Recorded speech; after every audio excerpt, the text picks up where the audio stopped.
कहते ना यहाँ से एक विमान उड़ा था उनको लेकर, हैं वो विमान का 18 अगस्त को एक्सीडेंट हुआ था।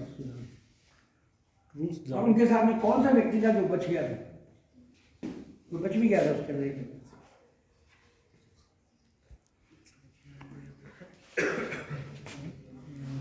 उसका नाम था कर्नल हबीब, मुझे जहाँ तक ध्यान है कर्नल के नाम से था वो, उसकी जान बच गई थी।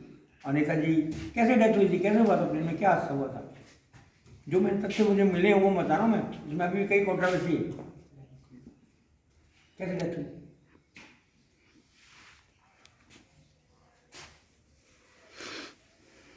उस विमान के अंदर ये बताया जाता है कि उस विमान के अंदर जब वो उड़ान भर के जो उड़ा, उसके बाद में जब वो विमान 9:10 पर हाईक्यू गाँव शहर था जहाँ वो पहुँचा, उसको दोबारा उड़ान 2 बजे करनी थी।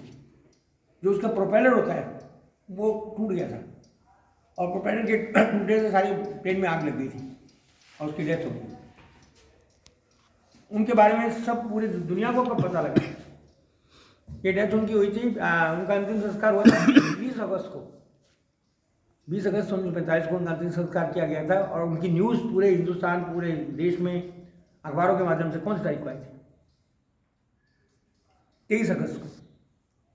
23 अगस्त को उनकी न्यूज़ ऑफिशियली रिलीज की गई थी, और उनको ये भी बताया गया था कुछ समय अस्पताल में रखा गया था, पर वहाँ पर उनके 18 अगस्त के हादसे के बाद 20 को उनका अंतिम संस्कार हाईक्यू ऐसे नाम से है गांव शहर है जहाँ उनका अंतिम संस्कार हुआ था। अभी भी कहते हैं कि उनके जो बोन्स हैं वहाँ के मंदिर में पड़ी हुई हैं, उस बारे में भी आप पूरा डिटेल लिखोगे और इस पर आप खोज करोगे, क्योंकि हर किसी ने कहा कि उनकी डेथ हुई नहीं। कोई कहता है उनकी हड्डियाँ जो नहीं पड़ी हुई उस मंदिर के अंदर जापान में जहाँ भी है, तो एक बड़ी कंट्रोवर्सी है इसके ऊपर। तो इसके ऊपर आप अपनी खोज करिए कि वाकई में नेताजी के साथ में क्या हादसा हुआ, ये लोग जो बचा है उस व्यक्ति में उनकी स्टेटमेंट, और दूसरे लोग क्या कहते हैं उसके साथ में, क्योंकि अभी तक हम लोग भी नहीं जान पाए और हम देते नहीं समय।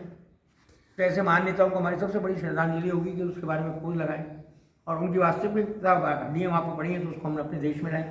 बाद में कुछ इतिहासकार में ऐसे भी कहा कि उन्होंने काफ़ी साल तक मतलब गुमनाम जीवन भी जिया था। हाँ, ऐसा भी काफ़ी बातें हैं, तो पढ़ना उनके बारे में देखते हैं। तो अब अपना नेक्स्ट रहेगा नेताजी सुभाष चंद्र बोस के ऊपर, जैसे विवेकानंद जी पे हमने लिया है, और विवेकानंद जी की हमने किताब पब्लिश कर दी है, मात्र 15 या 20 रुपये की उसकी कॉस्ट है। अगर आप पढ़ना चाहें तो वो भी लाइब्रेरी में उपलब्ध है। इसके अलावा ये जनरल नॉलेज की जो गंगा है, अगर आप जानना चाहें इसमें हमने क्या लिखा है,